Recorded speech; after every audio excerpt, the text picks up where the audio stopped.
28.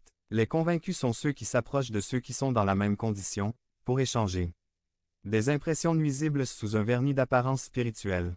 Ce sont eux qui se réunissent pour juger, selon leurs critères, sans tenir compte de celui de Dieu, et ceux qui se projettent sur les autres pour justifier leurs fautes. Ce groupe est facile à identifier, en raison des conseils pernicieux et des décisions néfastes qu'ils prennent dans leur vie, qu'ils veulent finalement propager et diffuser parmi d'autres. Ce type de groupe est constitué de dissidents, d'opposants au dessein de Dieu dans l'Église, de moqueurs, de ceux qui sont sensibles à l'esprit et opèrent dans un esprit antagoniste et hostile.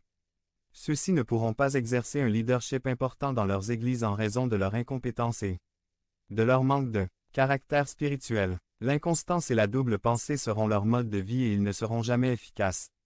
À cause de la médiocrité spirituelle qui les accable, ils sont même capables de se comparer aux autres et de se dire plus qualifiés. Parmi eux, les plus audacieux tenteront et même exigeront des postes de la part de leurs dirigeants ecclésiastiques, revendiquant leurs droits d'ancienneté dans l'Église et faisant valoir, entre autres, leurs capacités exceptionnelles, pour exercer un leadership bien mérité.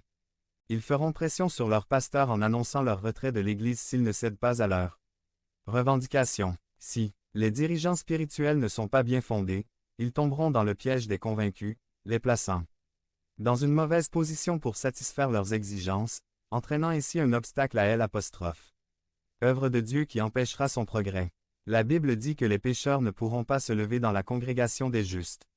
Ceux-ci iront église en église à la recherche du poste désiré, jusqu'à ce qu'ils rencontrent un leader qui, dans leur désir de les retenir, leur offrira, sans considération de conséquences, tous les ministères qu'ils réclament.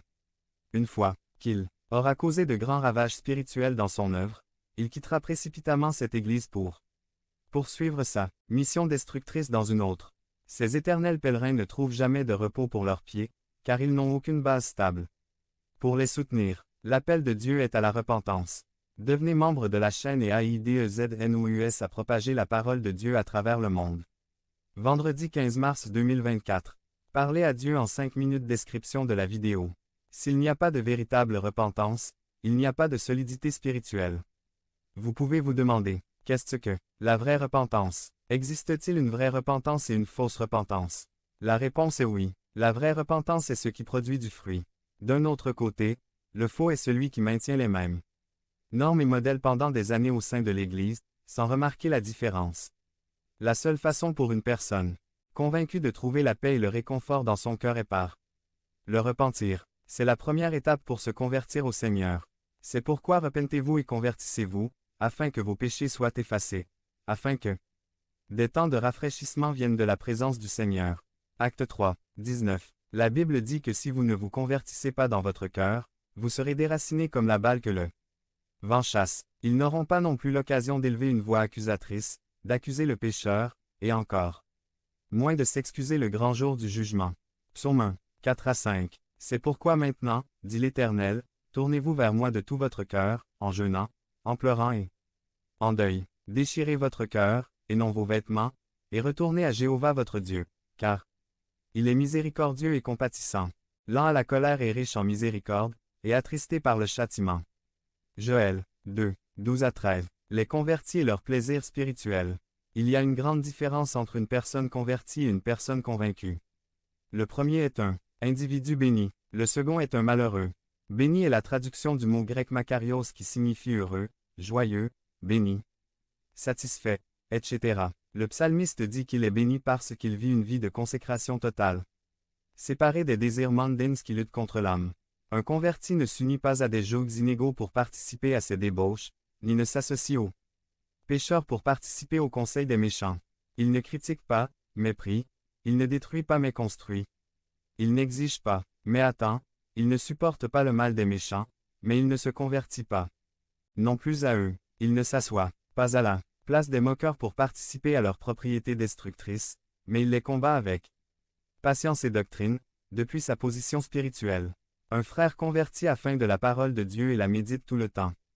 C'est sa nourriture et le délice de son âme. Il ne croit jamais l'avoir lu, ni en sait assez pour cesser de le scruter. Il ne se suffit pas à lui-même et ne vit pas indépendamment de Dieu, bien au contraire, il reconnaît que sans lui il ne peut rien faire. Ce sont ceux qui sont implantés dans une église, qui s'enracinent profondément et qui ont un moment où leurs fruits commencent à se distinguer. Ils sont toujours prêts à répondre à tous les besoins du travail. Quelle que soit l'ampleur du travail.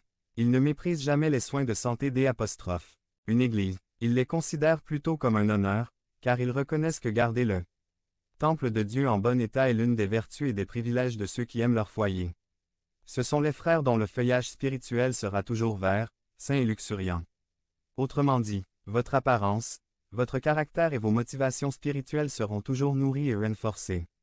En Dieu, c'est pourquoi leurs feuilles ont de la consistance, elles ne tombent pas et tout ce qu'elles font prospérera. Ce sont eux qui se lèveront le jour du jugement pour juger le monde. 1 Corinthiens 6, 2-3. En conclusion, les convertis ne sont pas facilement éloignés de leurs convictions et de la volonté de Dieu, quoi qu'il arrive. Ils font partie de la solution, jamais du problème.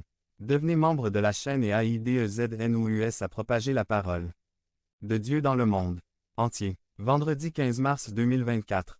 Si vous croyez en la puissance de Dieu, commentaire 11. Un nouveau niveau de foi. Résumé. Grandir dans la foi. Par Javier Buelna. Rester dans la foi 2 Corinthiens 4. 1-13. Nous devons marcher dans une dimension différente de la foi, il est temps de marcher dans les grandes promesses de Dieu pour les recevoir. Combien sont déterminés à croire en Dieu? Il est évident que nous évoluons dans un monde naturel. Dans le monde spirituel, certains principes et certaines lois opèrent. Dans le monde spirituel, nous évoluons dans le monde de la visualisation. C'est-à-dire que nous pouvons, avec nos pensées, faire les choses très rapidement, mais nous vivons dans un monde physique, qui évolue très lentement. Par exemple, dans le monde spirituel de la foi, vous pouvez visualiser votre victoire, voir tout se faire. Mais ainsi que dans le monde naturel, les éléments, les personnes,